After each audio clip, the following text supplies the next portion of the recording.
Welcome back to the Superheroes Everyday Podcast. I'm Danny Horn, and I'm here with movie and arts critic Robert Fairs. Robert, hello. Hello. Here we are, Act 3 of the 2016 massively multiplayer role-playing game, Justice League. The story so far. Here's a helpful hint for the resurrectionists among you. If you plan on bringing Superman back to life using chicken soup and electricity, make sure Lois Lane is part of the landing party. That is who he wants to see first thing in the morning, and there is not a lot of wiggle room on that. So we are now -1 memorial in Metropolis, and if it was possible to actually damage any of the apparently indestructible characters in this stupid fucking movie, we might really be in trouble. Here we are, Act 3 of Justice League. We find ourselves on the Kent farm in Smallville, Kansas, where Superman and Lois gracefully pirouette to the ground. He has no shirt on, and Amy Adams is the audience identification figure in this movie because she just keeps touching him and like smelling him and stuff. So this is why we need Lois Lane in every story. She makes all the good decisions. He's wearing some of that Yves Saint Laurent cologne, Fear. It's just irresistible, whether you're a parademon or reporter. Yeah, everybody loves it. I would just like, one of the things that I get so easily distracted by in movies like this is we are never given any accounting of the distance between very remote places and how long it takes for characters to get there. So I can understand Superman flying several hundred miles without a shirt, but he's carrying Lois Lane, and we don't have a sense of, are they at 10,000 feet? Are they at 1,000 feet? Shouldn't she be wearing some protective clothing? And is it, I don't know, 3-4 hours to get there? There's some kind of magical field around that whole process. Yeah, I agree. I guess I should stop worrying about it. But no, I agree with you. It's definitely worth wondering about. Now everybody's back in the Batcave. They're all upset. Aquaman's definitely upset. Steppenwolf has the third box. This is where the sword sharpening happens. Where she's got her sword out and she is rubbing something against it. And it's like, okay, do you have to be doing that right now? Like, we know you've got a sword. It's a very nice sword. This is where the presentation to the client did not go well. Yeah. And when the team is like, it was not my fault. It was your fault. Yeah. All of the name blaming goes on after the presentation. Cyborg and Wonder Woman actually finally have like 1 second where he looks at her and she says something to him and he smiles. So finally, he has a friend. All the way here in Act 3 is Cyborg's first friend. This movie does take a long time getting around to simple things, doesn't it? Like putting the Justice League together. Yeah, and how long was it before we saw Superman? Are we like an hour in, an hour and 15? We are more than an hour 20. We're about an hour and a half almost into the movie. So, we're just going to take our time getting around to Superman. We're not in any hurry. We don't think you are. No, absolutely not. And we're not in a hurry to like actually get these characters to know each other and work together. Exactly. That takes us all the way to the last minute. I think it's a cute line asking Aquaman if he talks to fish. It's a gimme. Yeah. And Aquaman says the water does the talking. And I feel like Bruce's reaction to that is the correct one, which is like, okay, Aquaman, you feel like you have a superpower. That's awesome. Nice to have you here. Yeah. Batman and Wonder Woman have a chat where Wonder Woman's helping him with his shoulder, which is popped out of alignment. And she says, you can't do this forever. Steppenwolf is my job. She says, I've been reacting, not leading, because leaders get people killed. So I feel like it's real late in the film to introduce a little sub story about Wonder Woman learning how to be a leader. And unfortunately, I don't think it bears out in the rest of the film. No. Like when they go, it's going to be Batman's plan first. And then after he's gone, she says the words on my lead. And that is the entirety of that plot line. So this feels like a very Joss Whedon scene where you have to explicitly say out loud that women are strong and capable, and then you just treat them like crap. That's a Joss Whedon special. That's how he does it. Yeah, we're not following through. No. We're going to have the heart to heart. Yep. We're going to drink a little liquor, have a little, Like you do right before an apocalyptic fight. right. Aren't we proud of each other? Uh-huh. And then we're going to do whatever we were going to do before that. Right. Yes, exactly. Clark's in flannel now. He's out in the corn, just kind of like stroking corn. It looks like he's just like, yeah, I came here because I just wanted to be near corn. Corn is a very calming grain. Like of all the grains, I think corn is the most reassuring. So that's where he's at. Talk to the corn. It's almost as if I don't talk to the corn does the talking. So Lois asks him, I think, as always, Lois Lane asks the correct questions. What was it like coming back to life? And he says itchy, and then he says weird in so many ways.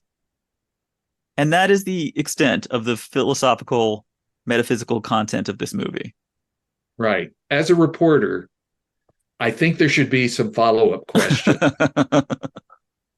Weird in so many ways. Like, just name one or two of those give me ways. give me a for instance. Yeah. I have a question, which is, does Superman have two birthdays now? That is an important issue that the movie does not address. What do we find, Robert? What do we find in Russia, in Steppenwolf's stronghold? We find the little Russian family. Find the little sad little Russian family. Part of what irritates me so much about the Russian family, Mm-hmm. it feels like every time we come back to them, we're building in some expectation that there will be a payoff Russian family. Right. Little Dorothy, I think of her as Dorothy because Got the pigtails. I'm expecting the parademons to carry her off like the winged monkeys. But at one point, little Dorothy goes to the case and pulls out a can of bug spray, Yeah. which I think is we're supposed to believe, oh, well, she has enough courage that she's going to face off against the parademons. Yeah. She's not just hiding in fear under the kitchen table. But we never get anything that happens with the Russians, never builds into anything that pays off. They're just this little device to Mm-hmm. make us feel like, oh, but they're still humans. Right. In the As, world somewhere. especially where Steppenwolf's urban renewal project is going on. Mm-hmm. Yeah, they're growing. Speaking of agriculture, they are growing some, I don't know what, big purple root things that come Yeah, out of the ground menacingly. it's an unusual agricultural product. And we're unclear as to whether it's something that can be harvested and sold in a supermarket. It feels to me like they're just being assholes. That's what they're for. They have made a gross dome over the surrounding area out of not sure what. This is praise to the mother of horrors. This is just Steppenwolf just enjoying himself before he gets to the Unity. He's super excited about it. And then and so here's the heroes flying to the scene of the crime in their huge like cruise ship, bus, plane, helicarrier, something. It's got the Batmobile inside of it. Right. And it nearly knocked Alfred into the lake when they took off. Yeah. He's standing on some big platform and it comes out and they totally do a flyover of Alfred, which I just had to believe the amount of wind that came out of that would have Yeah. knocked Jeremy Irons into the water. Knocked him flat. Yeah. They do take this wonderful vehicle to Russia. Yeah. There's a cute scene inside. I don't know if we're keeping track of cute scenes, but I think it's a cute scene with Aquaman sitting on Wonder Woman's lasso. Yes. Yes. I found it amusing. Yeah. I see it doesn't get a lot of respect from people online. It's Oh, is that right? Yeah, a lot of people, especially after the Snyder cut came out, people were saying, "Oh, thank God they removed that embarrassing Oh exchange man. where Aquaman is sitting on the lasso." See, this is me versus the Snyder people Yeah. because I think that's the cutest scene in the whole movie. Especially if when you're not seeing the lasso until after he's been Yeah. talking for a while. Yeah, It's kind of a cute little reveal. it's funny. And he gets to to not be a jerk for 2 seconds and to actually like have some, just reveals, be friends with people and reveal emotions and stuff like that. Anyway, it's a little late in the day for us to start liking people, so I'm not going to bother. The transport arrives outside this terrible dome. There's a minor like team power walk where the five of them sort of strut out. Batman has a plan. I don't know what's up with the Wonder Woman leadership thing, but Batman's making the plan. He's gonna take out the tower. He's gonna knock down the dome. He's basically, it's like, and I'm gonna chase all the parademons. It's basically like Batman just says, "I'm gonna take the Batmobile and do pretty much everything, and Yeah. then y'all can do whatever you do." Yeah. There is so much testosterone flying around Batman. It's Yeah, just he's just wreathed in it. yeah. He's radiating it. And guess what? In a Snyder movie, it works. Obviously, as masculinity always will. He Yes. manages to shoot a hole in the dome. The dome just kind of crumbles. It's unclear why they had that in the first place. He shoots some missiles at the tower. Everything's falling apart. He's driving around in the Batmobile and playing, I guess, a noise. They've tried to signpost this throughout the movie that there's a noise that the parademons either love or hate or something, I think it's ACDC. but to no to no real effect. I agree with you. So they're following. It's the sound of fear, I guess. Like, so he is driving around and they're all following him. And so again, it's the squintillion of parademons just flying around Yes. in the world. Except for the few that decide to stick around and man inexplicably guns. Mm-hmm. It's never clear quite Oh, why the parademons have parademons guns. feel the need to have gun outposts all over the place. Yeah, But right. They've got these emplacements, these gun emplacements, and they're also like carrying their own individual ray guns. I don't know. They like guns. It's unclear what their deal is. Yeah. The group gets together. Wonder Woman says, "On my lead." The Russian family is kind of screwing around. This is, basically, this is just the big video game fight that parademons attack the Batmobile and they attack Batman. And there is the video game number of parademons where they just like respawn and respawn. And there's always enough of them until the director gets bored and wants to show you something else. And now we've run out of parademons. One of the things I find interesting about that is there's just this immediate assumption on the part of Batman and I guess the rest of the league that the parademons are not human, that there's no human Right. quality Yeah. to them. I think somewhere in the Snyder cut they may say they're they are people who died and were That's resurrected as parademons. That's in this one. That's during I think it's during the big Wonder Woman exposition where she explains everything. There's a Right, line about how people, when they die, they turn into the parademons. But yeah, right. you're right. Then that gets completely dropped. And when Batman is doing his evasive movers, and two of them are on the hood of the car, Hmm. I think he blurts out "damn insects" or something like that. Yeah, yeah. Which, if I was a parademon, I would think that was kind of a That's speciesist, yeah. No, that's uh, rude for sure. you know, comment. But It's a red card. then Batman gets these guns Hmm. and starts just playing Call of Duty all over the place with whatever guns he can find. And again, if I was a parademon, I would be, wait a minute, I thought this guy had a vow never to use a gun. I'm Yeah. starting to feel kind of threatened here.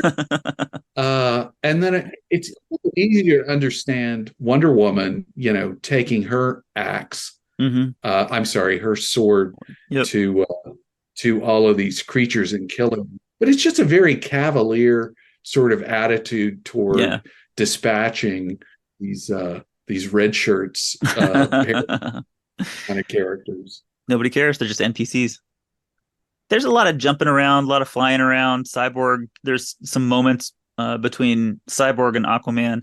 And the notable thing, I believe, is at one point, Aquaman like takes out a parademon and then lands with his feet on it and does the Batman and Robin thing where he's like surfing to the ground Surfing to the ground on the on a parademon.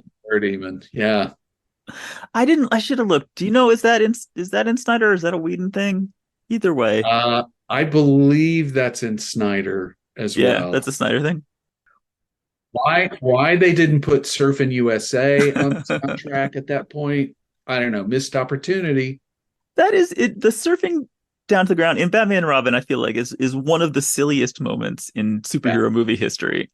And it's so funny to me that in the middle of this huge, like very serious battle, that he just straight up does the Robin surfing.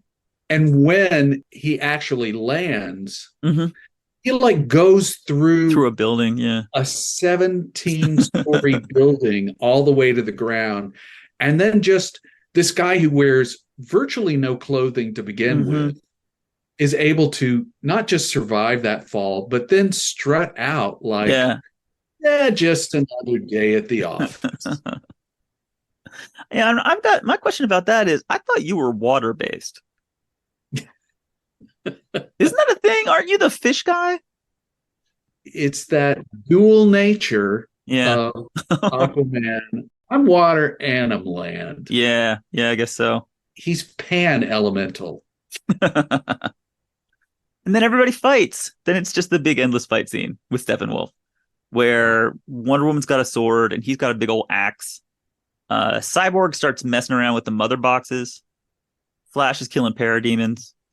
You know, one thing that I realized watching the fight with Steppenwolf is the interest of a superhero battle scene Mm-hmm. is inversely proportional to the lack of information about the powers and abilities of the bad guy.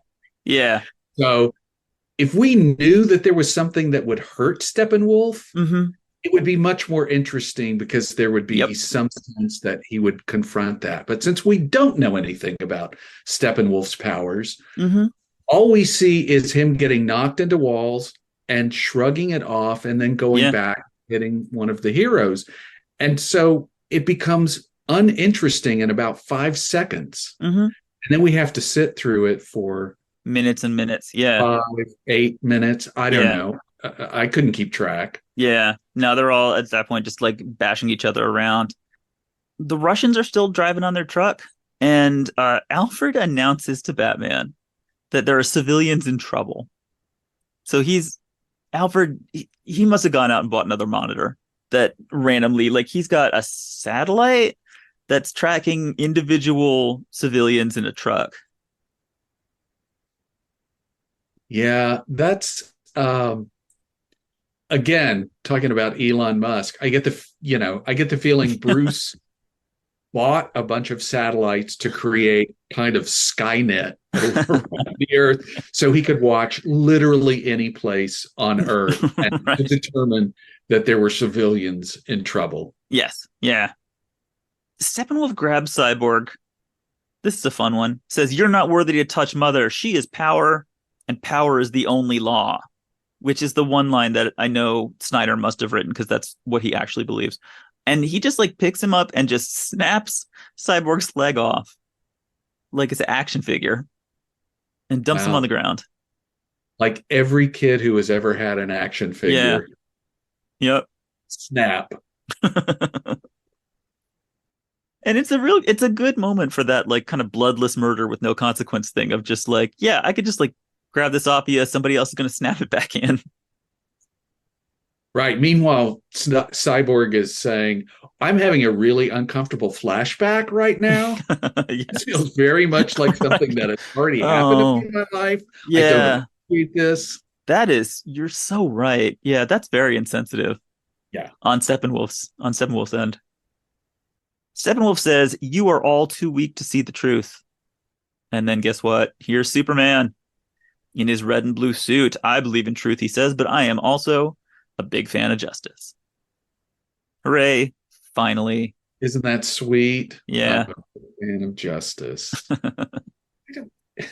I mean, that's one of the things about this particular storyline Hmm. being the about the formation of the League Yeah. is it's really not a story about justice. I mean, You're you could right. have come Yeah. up with all kinds of storylines that would have had a greater relationship to the concept of justice Hmm. than this. This is not a story about justice. That's right. And I don't even understand why that line is inserted in the movie because it really Hmm. has no relationship to what's. Have we discussed yet the extent to which this movie is the Avengers? Yeah, Like including in the original Snyder cut, like plot wise, this is one big scary alien right. trying to get his hand on a box. That box is going to do scary things. There's a wormhole or wormhole adjacent Hmm. transport system for the aliens. Yep. And right, and there's a million of them flying around trying to hurt people. Yeah, Or there's a giant metal snake does basically the same thing. And then we get all these people together, and at the moment that we are most aligned is the moment of our true power, and we take the dude out. The end. right, It's an right. extremely simple storyline. Yes. My feeling is the mistake that this film makes is it didn't understand how to set up the Avengers in a way that would be as effective as the Mm. original was. It's like, oh, what if we start the movie and Captain America is dead for two-thirds of the movie? And what if Iron Man didn't invent the suit and was bitter about having to wear the metal suit? Right. And what if Thor had been hiding off away from the rest of the world for 100 years? Yeah, just And, drinking. it's just all that stuff that makes the Avengers so satisfying Hmm. is treated in the opposite way and is more alienating until we Mm. get to the point where at least the plot hinges line up. Right. Yeah. There is a sweet moment here. The Batman, there's a sweet like Batman Superman moment. This is probably the last Oh, joke that I think is a good joke right. where Batman's saying like we gotta buy some time, we gotta stop that thing from destroying all life. Superman says, "Well, I knew you didn't bring me back because you liked me." And little Batman is like, "Well, I don't not," and Right. I like it. I'm just gonna flag that. It is sweet, and I really appreciate that they cut away before he finishes the line. Yes, That the, yeah, that the edit is right where he gets the word "not" out, and then hmm, we don't have a chance to dwell on it. We go right. back. Casey's so yeah. It that's the moment of like you have expressed the thing. Yeah, and then Superman pricks up his little ears because he's hurt civilians and he cares. So then he goes off. So an odd thing here is that he and the Flash now are both going for the civilians, Right. and so Barry is heading towards the Russian family. Finally, we're going to get them. We're going to get that plot line all wrapped up just by pushing them real far and leaving them someplace. So he goes and does that, and then Superman comes by with a whole building. Is the implication there that there are people in that building? Like there are all these Yes. other people who were there Yes. that we don't see? Yes. Because I don't think Superman is so concerned with historic architecture That he's that just he carrying felt this thing. like that building should be saved as an example of brutalist living conditions in the Soviet Union. So this is just straight up specifically drawing attention to the fact that we only decided to show you these four people. Right. Yes, there are other people. Here are the four that we decided you cared about. Are there people in the other buildings? There's buildings that got knocked down. Aquaman went and landed in the middle of one. Yeah. This feels a bit like Metropolis in Man of Steel. Exactly. There was a family having borscht in the uh, in the building that Aquaman ran through, and Yeah. yeah, it was not a pretty sight. They were very upset, but we didn't get to see them But Superman apparently he got the building. He got the one building where all the rest of the people were. where all the rest of the people were. And now we're heading back for that big old fist fight. Punching Steppenwolf, hitting him with heat vision. Still no real effect. And then Cyborg and Superman just kind of like they pull the boxes apart. And boom. And it works. And something blows up, and that's the end of it. And then we find out what Steppenwolf's one weakness is, which is the end of movies. He is terribly allergic to movies being over. And Hmm. so Superman is able to blow cold at him, and then Wonder Woman kills his axe. Well, now see, here's the thing: is I think it's been pretty clear in the previous scenes that Steppenwolf is in a deeply committed relationship with his ex, Yes. and it's Yeah. they've been together a long time. Yeah, that's true. So Yeah. when it gets super cold blown on it, and then Wonder Woman is able to just hack it apart, Yeah. devastating. Yeah, You don't you want to really see a feel that. relationship end like that. Yeah, that's true. That's true. That's that watertight storytelling they've been doing all this time. And then I don't know if I've used the phrase like the most depressing part of the movie. A lot of contenders There are for a lot that of contenders. title. I called silliest is the surfing scene. This is the one that depresses me the most. Robert, do you recognize that smell? I sure do. That smell is fear. Here. And apparently Steppenwolf is feeling fear now because you've destroyed his deep relationship with his axe. And the parademons swarm him like we have not seen them do with anything else. With anything else. But all of a sudden he has felt a moment of fear. And that means that he gets swarmed by the demons and taken away into that boom tube. And that's the end of the movie. And I'm sorry, who called the boom tube at this point? Is that something that parademons can do? I I don't mean, know. there's so many baffling things about Yeah. this, including the idea that this again feels kind of like a riff on the Wizard of Oz, where everybody that you think was a servant, an evil servant of the Right. witch, once the witch is splashed with water, are like, "Hey, yeah, let's go!" And instead of hailing Dorothy, Yeah. they decide to turn on Steppenwolf. This absolutely is just dumping a bucket of water on him. Yeah, Says, what a world, what a world. it's so depressing. And he is taken away. And then worst case scenario, happy ending. Yeah. One thing, just to continue the depression for just another second, they go outside. So they got to pose, right? Obviously, everybody has to stand and pose against the sky and look amazing. All the stuff that grew from all those like asshole purple roots, they go Yes. outside and they see that somehow that has turned into alien foliage, I Yes. guess. Yeah. And there's the Russian family kind of admiring this alien agriculture. And everyone seems like super happy about that Yeah. mystery.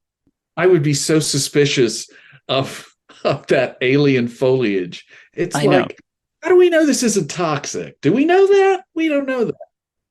I believe that we do. We absolutely do know that. It comes from a primordial hellscape. It grows and kills people. Of course, I can't stop worrying about, okay, I don't like this Russian family, but I don't appreciate the fact that Flash pushed their truck Mm-hmm. 20 miles Yeah. from the nearest town and just leaves them there. I mean, we know we've been shown Yeah. that they're out of gas. There's no That's way to get true. that truck working again. So those four people are just left. God knows what happened to the people in the building that Superman flew from Yeah. out of the dome to someplace. But it's like, I would appreciate seeing a little more of what happened to these poor civilians who don't have superpowers. Well, they got a little time to clean up because by the time we see them next, Ma Kent is moving, Widow Kent is moving back into the Kent house. Yeah. And get a little lesson about real estate Yes, we in the do. movie. Well, this is an example of something I always enjoy, which is there's obviously in story time a huge gap between like ending in Russia, posing against the sky, and then now we're all Right. moving in and we're wearing different clothes and all that stuff. But they're still having the same conversation where Yes. Clark says to Bruce, "Thank you is not enough for what you did," as if there was just no conversation from there to here at all. Right. Right.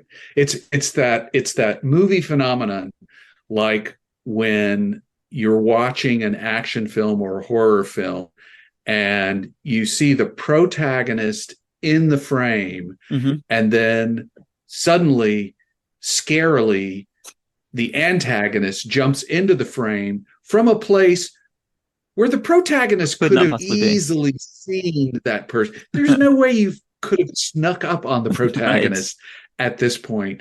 But because it's out of frame, we as an audience just accept that visual. Mm-hmm. So, yes, it's the cut from there is no way they would be having this conversation at this point, Right. given all of the time that's elapsed. Yeah. It's taken a hot minute. And yeah, then we have our lesson in real estate. The way they got the Kent farm back from the bank was that Bruce bought the bank. And I was surprised to see that that was not a Whedon line either. That was in the Snyder cut. Yeah. We see Barry. This is not necessarily connected to anything, but Barry has a job in a crime lab now. I guess Bruce pulled strings for him. Lois is back at work at the Daily Planet. And then we just get like a little montage of everybody pretty much being okay. Yeah. Flash is running around, Aquaman's underwater somewhere. Wonder Woman's finally gotten those mean terrorist guys from the Old Bailey. That apparently took a hot minute, but finally she got them all locked up. Those terrorists are slippery. And Lois tells us that hope is real and that you can see it. They specifically told us we're going to have hope and optimism. And in the last line of the movie, we are specifically told hope is real. And then Clark goes and flies away. And it's life is a circle, Danny. We started with that podcast at the Mm-hmm. opening Right. where the kids ask him, does the symbol on your chest really stand for hope? Mm-hmm. He says yes. So Turns out it does. and it winds like a river.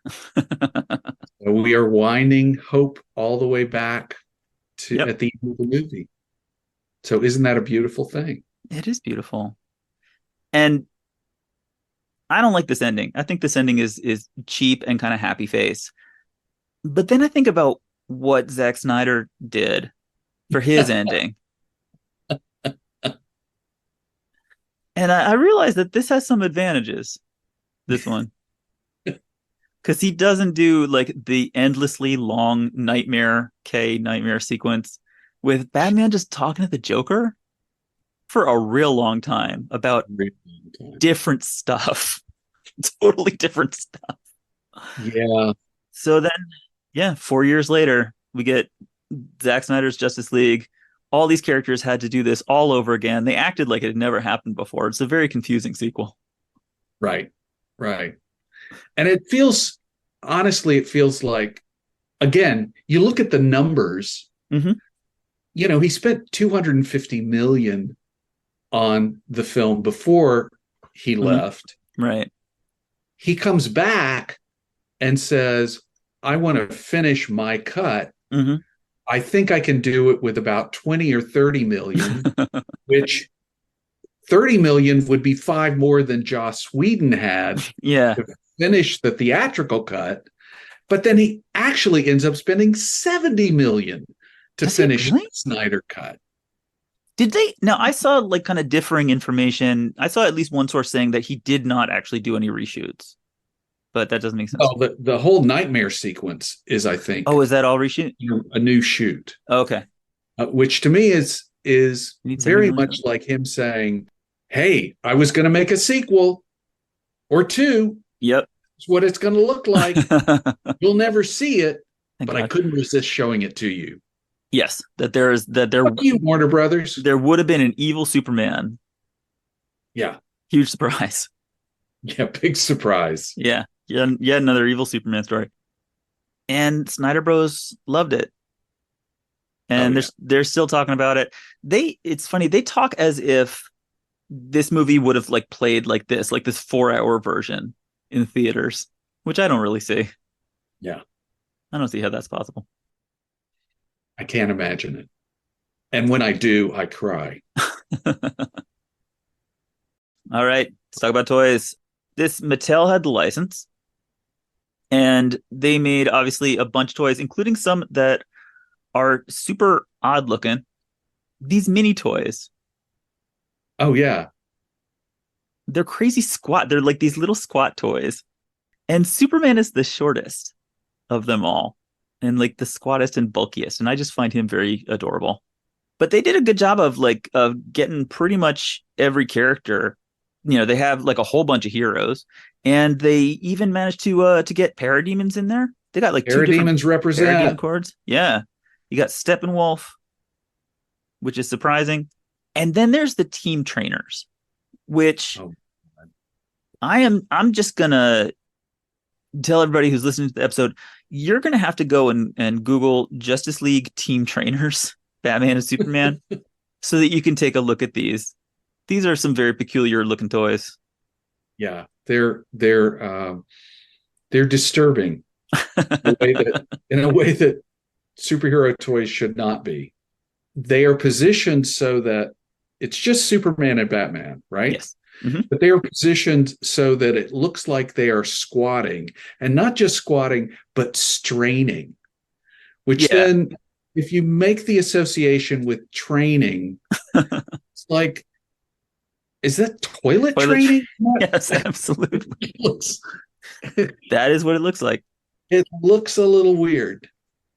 And what that is for, the training aspect of this, is that you are supposed to learn how to punch by punching these toys. And then I guess it makes some kind of noise when you do that.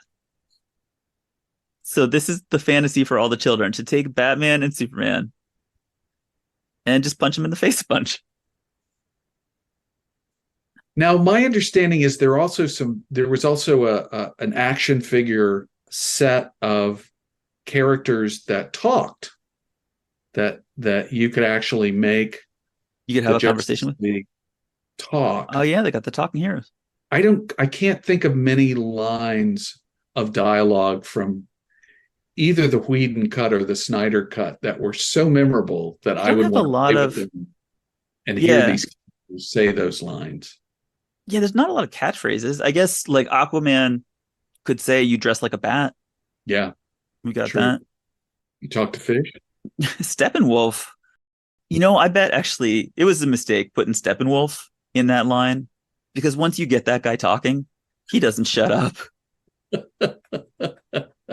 Just imagine being the mom of the kid Always, all of his lines were addressed to mother. who's playing.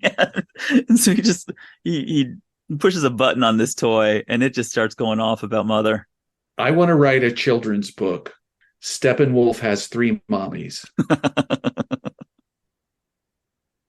Robert Ferris, thank you so much for being on the show. This has been Oh, Danny absolutely Horn, it's delightful. been a pleasure. Absolute pleasure. For more comedy about the history of superhero movies, you can go to the blog at superheroeseveryday.com. If you like the show, please leave a review, or you could reach me on Twitter, Facebook, or on the blog. It would be great to hear from you. And seriously, y'all, I'm going to need you to go and tell a friend. Just one. Tell somebody about the show and tell them how great it is. And maybe I'll stop threatening you about it. In 2 weeks, here's what's coming up in the next episode. And coming up in 2 weeks, I'll be talking to author Laramie Dean about X-Men The Last Stand. So get excited for that. I will see you then on the Superheroes Everyday podcast. Thanks for listening. Love you. Bye.